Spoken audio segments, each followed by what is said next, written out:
Let me begin by telling you a story, because as many of you already know, all art really is visual storytelling. And that's what we want to hear, don't we? A really good story. This story is about a 5th century BC painter named Zeus, who is renowned throughout the ancient world for his uncanny ability to manipulate light and shadow in order to create stunningly realistic paintings. Paintings that leapt off the walls. Of course, artists being what they are, there's always some eager young challenger to come along. Zeus's rival was a certain Parrhasius of Ephesus. The two decided to stage a contest to determine the better artist. Zeus painted a scene of grapes so realistic that the birds even flew down to peck at them. Zeus then turned to his contemporary. Tossing the proverbial gauntlet, he said, "Ha ha! Top that!" and pointed the curtain behind which he believed lay Parrhasius's painting. As it turned out, the curtain was not a curtain. It was merely a painting of one.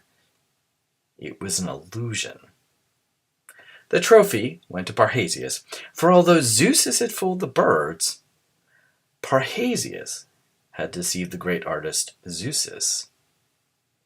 What this story shows us is that art, ultimately, whether real or illusionistic, shapes the way we view our world. Greetings and welcome, everyone, to an introduction to art. Today we begin not just a course, but an amazing journey spanning the globe and thousands of years of human history. Over the course of our journey, we will look at various principles and tools used by artists to weave their unique visual narratives.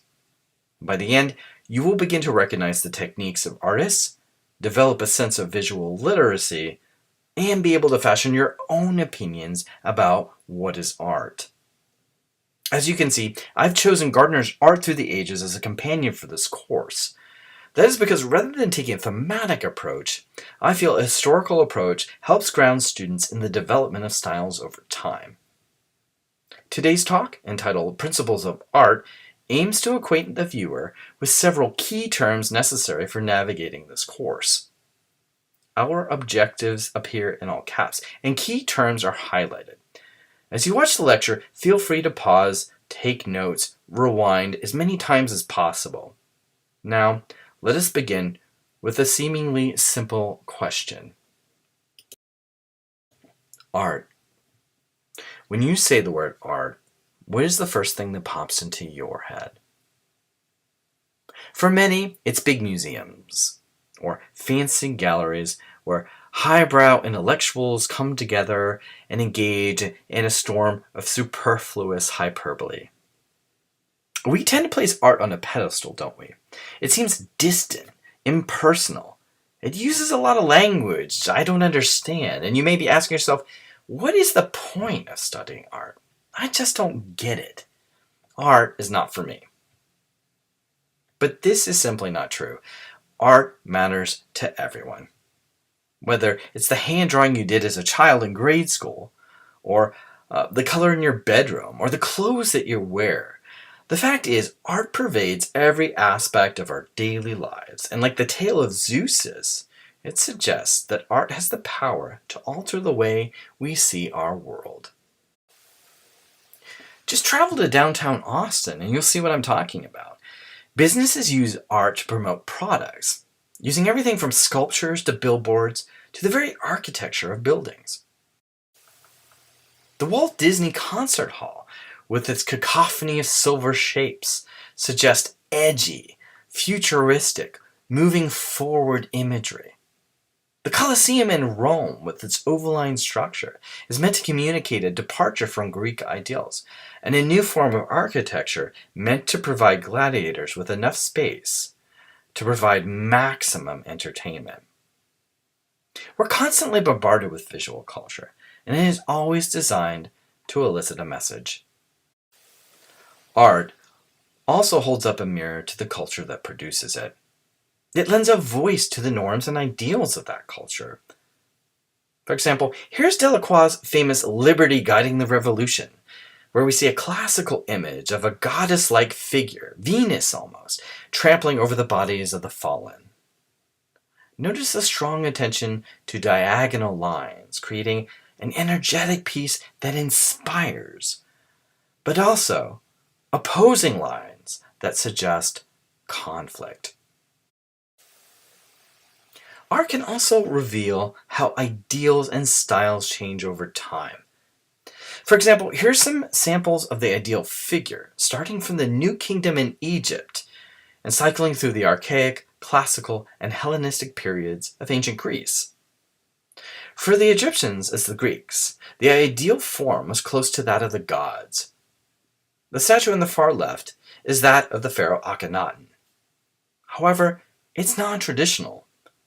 Instead of a rigid king, we have a figure with curvy lines, suggesting perhaps a ruler who is different, perhaps both male and female, strong and intellectual, sexual.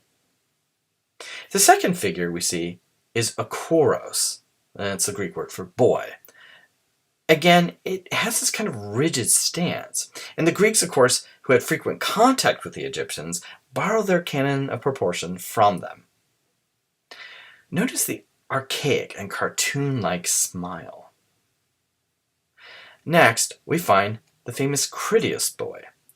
Following Greece's encounter with the Persians, the Greeks have a renewed interest in lifelike and dynamic sculpture, one that moves forward into space and engages with an audience.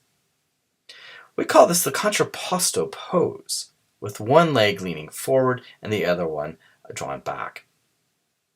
Finally, on the far right, there's the famous Riachi bronze, again showing Greek interest in the perfect human form, arete, but also the same dynamism with his stance, a slight turn of the head. The sculpture is even more engaging with our audience. Art can represent our deepest beliefs and our innermost desires. The job of an art historian isn't so pedantic as merely describing visual culture as it is making sense of it, giving its proper socio-political context. Context is everything, and without it, we only have a small piece of a much larger puzzle. But the secret is, any one of you can do this. Today, we begin not just a course, but an amazing journey spanning the globe and the great gulf of time. Over the course of our journey, we will look at the various principles and tools used by artists to weave their unique visual narratives. By the end, you will begin to recognize the techniques of artists in order to develop a sense of visual literacy and be able to fashion your own opinion about what is art. First, there's 2D or two-dimensional art, and these include paintings, drawings, or prints. Anything from Leonardo da Vinci's painting of the Last Supper to the latest issue of Spider-Man. Of course, as artists such as Zeuxis and Parrhasius have already shown us, artists have tried pushing the envelope, especially when trying to make two-dimensional works look three-dimensional. Take this mosaic from the House of the Faun at Pompeii, for example. We see one of the Persian soldiers wrestling with his horse. We see the hindquarters, then behind it the head, which gives the scene a sense of depth. The horse leads our eyes backwards, further into the scene. Art can also be 3D or three-dimensional. Here, I have included on the left an image of Jeff Koons' Balloon Dog, and on the right, Michelangelo's David. I love juxtaposing these two works for a number of reasons. First, to show the different kind of media, poured steel and carved stone. Also, when looking at either, it's hard to tell from a book the actual size of these pieces. I also like to show that art doesn't have to be about classical forms. They can be everyday objects used to make us ask, is this art? Duchamp's commode is a perfect example. Coincidentally, Koons was asked once, what was the symbolism behind his creation? And he said there really wasn't any hidden meaning. But like the Trojan horse, he perceived it as empty and yet full of potential symbolism. Surprisingly, art can also be 4D. What do I mean by 4D? I mean that art moves through space and time. Performance art, kinetic art, video art, and sound art, such as Nick Cave's Sound Suits or the controversial Seedbed by Vito Acconci. These are works that reside not just in space, but a specific moment in time, which typically must be experienced firsthand in order to truly appreciate. Now, before we dive in any deeper, let us explore some basic terminology that we will be using again and again and again over our time together. The language or semiotics of art. The three basic terms I want to introduce to you today are medium, style, and iconography. All of the works we'll be looking at will have elements of these three components. First, let's start with medium. Today, we tend to use the term media to refer to things like digital media, like streaming technology, or print media, books and newspapers. Put simply, medium refers to the physical materials from which the work of art is made of. Sometimes you will hear me speak about different media such as painting, sculpture, or illuminated manuscripts. Within these, we find a varied host of different materials. For example, painting may include oil paint on canvas, or tempera, or acrylics. Frescoes, which are painted on wet plaster. There's all sorts of different types of material that are used to create the work of art, and that is the medium. When I say marble, the first thing that pops into most of our heads is a hammer and chisel, maybe a rasp or a drill, and we know that it's a subtractive process, right? The great Italian Renaissance artist Michelangelo was once believed to have said that the work of art lay in a block of stone and that it was his great challenge to release it from the stone. Now let us move on to our second term, iconography. It comes from the combination of the words icon, meaning image, and grapho, meaning to write. In art history, we use the term to talk about the subject matter and symbolism of a work of art and its context, or how it relates to the socio-political landscape of the period. And it's basically the bread and butter for an art historian. For example, the image of the Good Shepherd on the sarcophagus from the early Christian period in Rome may indicate Christ and thus rebirth. A title may imply the subject matter or iconography. For example, Daedalus and Icarus. That would suggest maybe Greek mythology. The Annunciation might recall Christian images, or even a woman holding a child with a halo around her head or around the child's head would definitely imply the Madonna and child. The portrait of a Roman emperor, such as Commodus, dressed in a lion skin cap and cloak, iconography typically associated with Hercules may suggest heroic undertones. This hope poster, used during Barack Obama's 2008 presidential campaign with its stenciled portrait in red, beige, and blue, and with the word hope, was widely described as iconic, recalling similar street posters like those associated with Che Guevara and Revolution. A title, when one arrives, can also provide information about the subject. Vincent van Gogh's Starry Night, for example. And again, just because we know the title of a work, and just because a work may contain iconography, does not necessarily lead us to meaning. In some cases, artists use iconography associated with one thing to relate it to something completely different. For example, take Rembrandt's The Anatomy lesson of Dr. Nicolaes Tulp, where the good doctor is examining the body of a criminal condemned to death. The figure appears Christ-like and is fictitious, as doctors typically start with the thorax.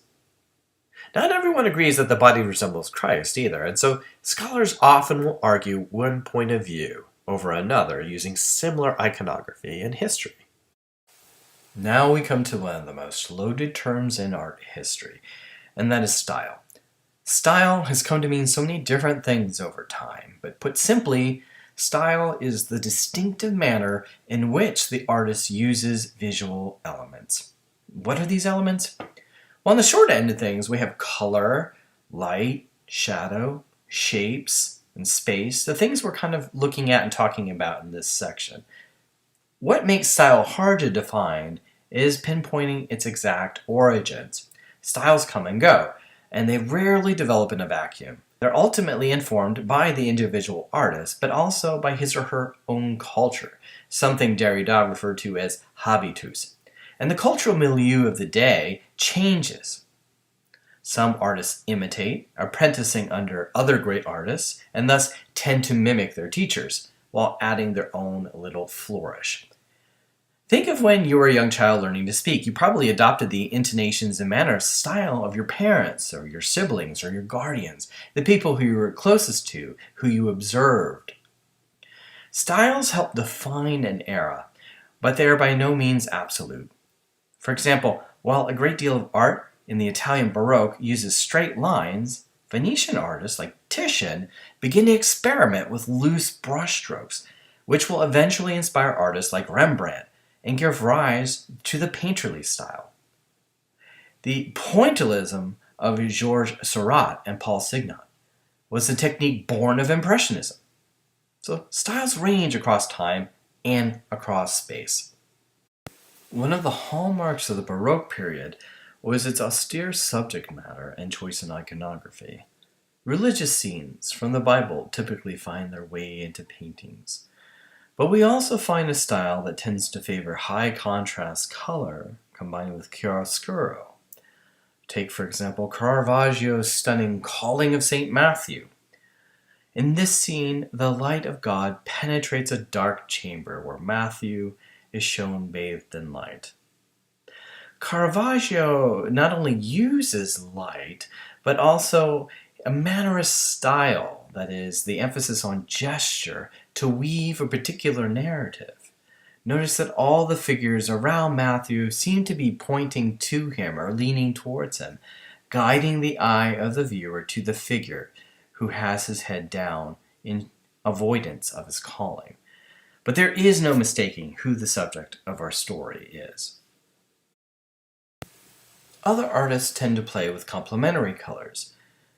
Vincent van Gogh's Nightclub has a playful palette of reds and greens. Some colors are mandatory for subject matter. For example, in Christian art, the Madonna or Virgin Mother is typically shown wearing blue, while the Christ child is typically shown swaddled in red. Red is the color of royalty. It's a tradition that goes all the way back to ancient Rome, where the emperors wore red, and this hints at Christ's regal-like qualities even as a child. Now, in this example of Virgin and Child in Majesty, a central panel from the Maesta altarpiece in Siena, we see that juxtaposition of red and blue, mother and son, as kind of bookends to this story. And these same colors carry on into the other characters within the panel. Now let's take a look at Gainsborough's Blue Boy and the brilliant use of blues and blue hues, with lighter blues advancing and darker blues receding. This play of light and dark shading makes the image appear three-dimensional using the technique called chiaroscuro. Now you may have noticed that in painting, as well as in sculpture, an artist tends to use shapes to evoke different sorts of reactions from the viewer. Let's take a brief look at some of these. First, let us consider the use of lines. We have two fantastic examples which I will use as bookends, linear and painterly. And in the first example, we have Botticelli's Madonna and Child, where the artist uses clear lines to define the contour of Mary and the Christ child. We find the same linear style used in the famous Birth of Venus, also by Botticelli. Our second example is painterly style. It's a style that employs loose brushstrokes to create diffuse or obscure edges. And one of the best examples, par excellence, is the many portraits painted by the Dutch master Rembrandt.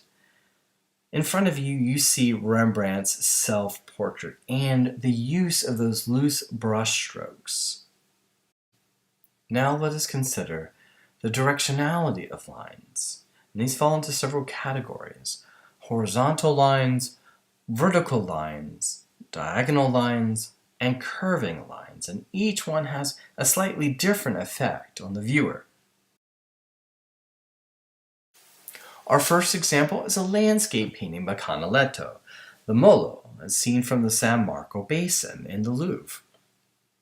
And in this painting, we see a ground line that extends the entire length of the painting, providing the viewer with a sense of stability to this view onto the world of Venice. Even if the gondolas are at different or opposing angles, as you see in the left-hand corner, you still have this common ground line, stabilizing the viewer, assuring them that everything is going to be okay. We find the same sort of technique employed by Vermeer in his view of the Delft. And in it, as you can see, we have a ground line that extends the entire length of the painting, like Canaletto. Even if you have darkening clouds on the horizon at diagonals, employing and suggesting perhaps chaos, you have this solid ground line in human architecture that helps ground the viewer and makes them feel like everything's going to be okay. That ground line, the shaping of nature, is a human kind of effect.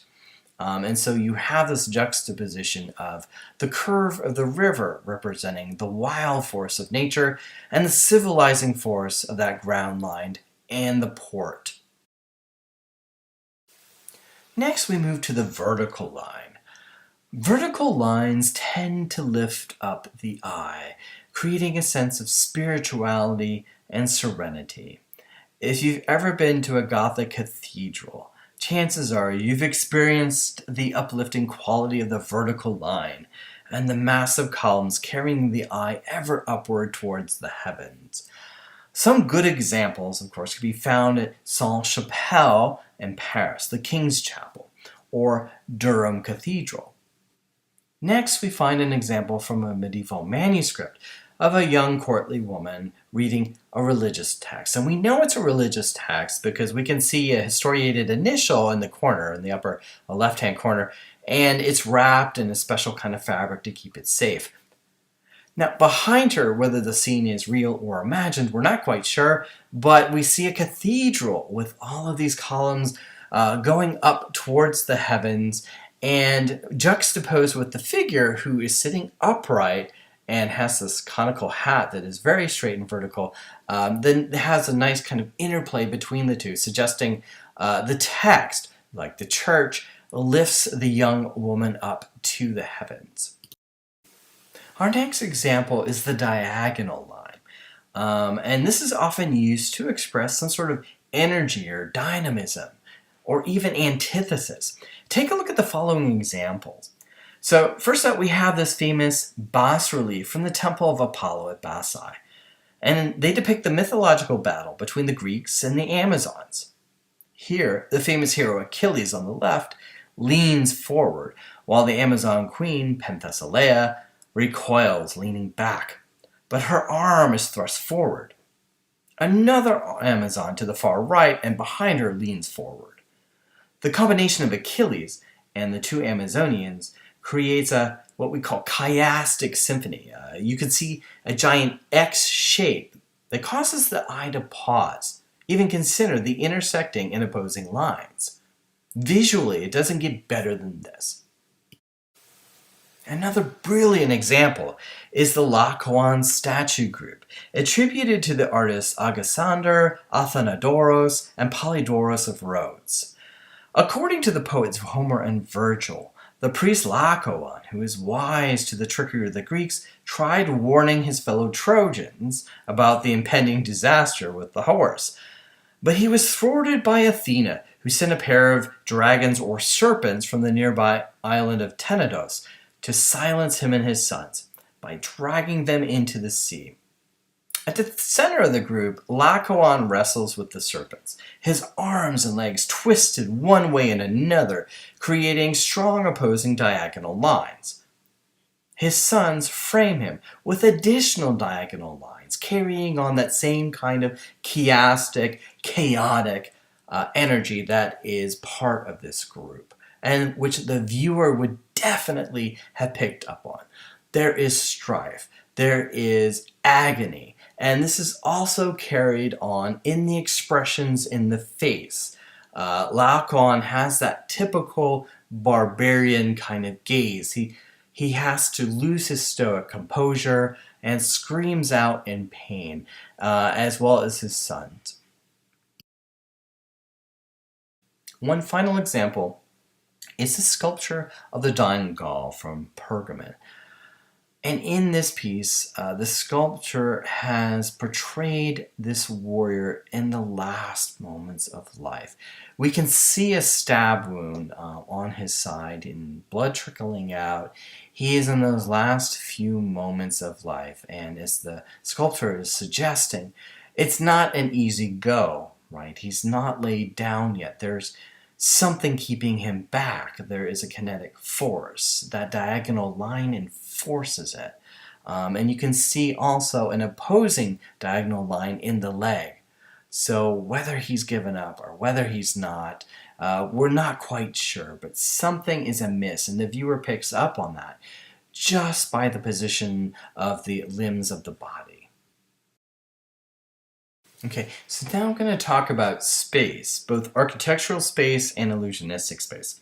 And what do I mean by illusionistic space? This is creating 3D space by painting on a flat surface. Why would you do that? Well, it's the same reason why an interior decorator uses mirrors in a house. It's to make the space appear larger. I'll give you the example, a Roman wall painting from the Bay of Naples area, and in it you see this garden landscape, lush trees in the background, these exotic columns, and the eye is led ever backwards towards this statue. Now, this is an attempt at a vanishing point perspective, but it clearly doesn't work because we don't get to that until the Renaissance. But it's a nice try, right, to create the sense of depth and to give the space this idea of just extending farther than it actually does. First up is Bernini's David, and don't get me wrong, I love Michelangelo's David, but Bernini's sculpture best illustrates the idea of using sculptural space to engage the viewer. When you first look at Bernini's sculpture, what do you see? What are your reactions? I know when I look at it, I tend to want to step back. That's because Bernini has chosen to capture that singular moment where David, in all his dynamism, is about to take down the massive giant Goliath. Look at the way the body's contorted.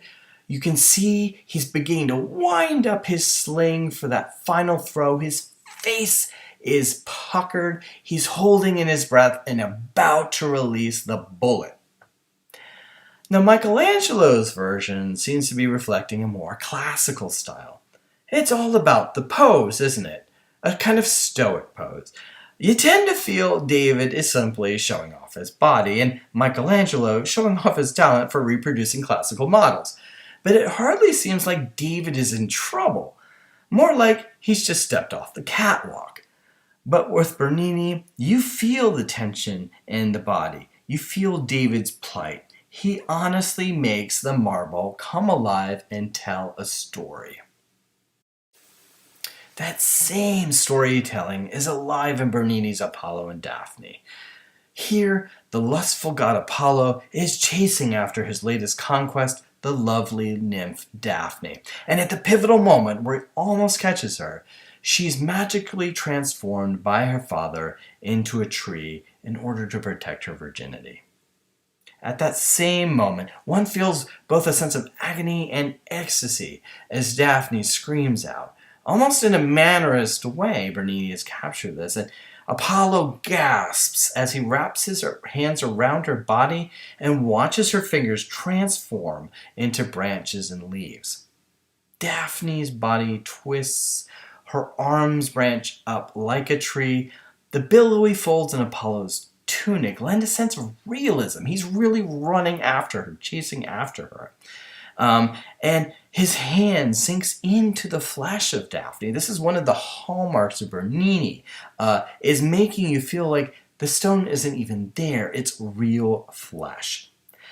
The strong verticality of the piece also suggests spirituality over carnal desire. That strong vertical line of Daphne reaching up to the heavens, right? Conquering, as it will, Apollo in the end and his carnal desire. Next, we're going to step back to Imperial Rome and the famous Pantheon, the temple to all the gods, originally created by Marcus Agrippa and renovated under the Emperor Hadrian. With its immense dome, the largest in the world, and an oculus allowing light of the sun to enter this chamber, this truly was one of the wonders of the ancient world. The floor, interestingly enough, is curved. You can't quite see it, but you can feel it if you ever go there. Just trust me. Standing before the emperor, who used to hold court here, beneath the oculus, and standing on a curved floor, must have made one feel small, uncomfortable, and that was the intent of this space. Notice, too, the use of marble. There's marble from all over the empire. And this is a celebration of Roman diversity and the Roman ability to acquire really exotic goods. It's also a way of humbling the viewer in this enormous space. You can't quite tell, too. If you look at the lower ring of the dome, you can't quite see where things begin and where things end between the floor and the top. And again, it almost feels like that dome is floating above you. Now, originally, there would have been probably bronze stars inside of these coffers, which make their way around the dome. And they may have been taken off at a later point, so some have conjectured this was some sort of lunar calendar. Nevertheless, it is an imposing use of space, a way of bringing people together to celebrate Roman engineering, but also to make them feel small within the grand scheme of things. Two more really great examples of employing space and light to affect the viewer come in the form of the Sainte-Chapelle in Paris and St. Peter's Basilica in the Vatican.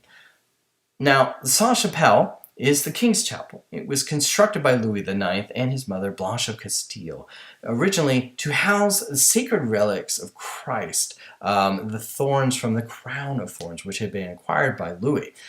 It would have sat just behind the altar. But the space itself became an important focus for Louis. As you can see, the pilasters, right, lining the walls, and the use of glass, all of this wonderful color. The entire wall is almost glass, and they're full of scenes, biblical scenes, Old Testament scenes, New Testament scenes.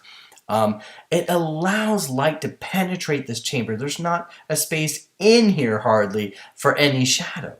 And of course, the ceiling itself, the spandrels, are painted blue with gold stars. And this is supposed to suggest this is heaven on earth, here in Paris, in the King's Chapel.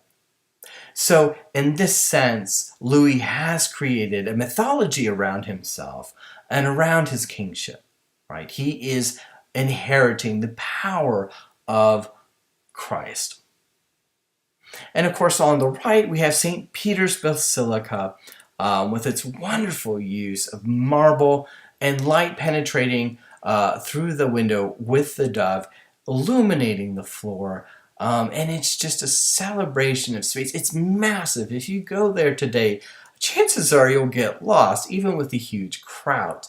But in both of these spaces, there's this feeling of smallness, right? You feel spiritual because the columns lift you up. The architecture lifts you up. But again, it's so massive. You feel like you're part of a greater plan, right? And that's the idea behind these different monuments. So, in conclusion, we talked about various principles of art, including the two-dimensional form of art. This would be things like prints, paintings. We talked about three-dimensional art, things like Jeff Koons' Balloon Dog or Michelangelo's David, sculptures in the round. We talked about four-dimensional art, video art, sound art, things that have a special moment in time and space. We've talked about medium, referring to things like print media, digital media, and also different materials, right? Like oil paint on canvas, or tempera, or acrylic, frescoes, marble. We've also talked about iconography, and how this has a socio-political landscape behind it. So it's basically the product of the culture and the artist. And it's up to us as art historians, as viewers of art, to try to decode meaning behind it by studying culture history in addition to art history. We've talked about style and how difficult this is to really pin down, and styles come and go. And style is the distinctive manner in which the artist uses visual elements for their compositions. We talked about the use of color, light, and shadow. And we'll talk more about this as we progress through the course, but how certain colors affect viewership. And how certain colors, if you are coded into society, have special meaning for you. We've also talked about shapes. We've talked about linear lines, painterly lines. We've talked about horizontal lines, creating a sense of grounding, of stability, of solace, serenity. We've talked about vertical lines, lifting the viewer up and then perhaps making them feel a sense of spiritualness. We've talked about diagonal lines and how, in contrast, this may make the viewer feel uncomfortable, especially if you have opposing diagonal lines, creating a kind of mishmash or coming together of two different opposing forces, as we saw with Achilles and Penthesilea. We talked about the use of space. We looked at Bernini's David, Michelangelo's David. We took a look at the Pantheon, the Sainte-Chapelle, and the Vatican, and the uses of these spaces for spirituality, to suggest perhaps a greaterness beyond the human existence, and also a way of capturing or telling a story. So those all are components that are working together. We also talked briefly about illusionistic space, and I showed you the Roman wall painting and how that is employed in certain areas in order to open up a room or to even create another narrative on a wall. It's a trompe-l'oeil effect, meaning trick of the eye, and it's there kind of as a talking piece, right? So all of these components we're going to look at throughout the semester, and I hope that you will continue on this journey with me as we explore this wonderful world of art.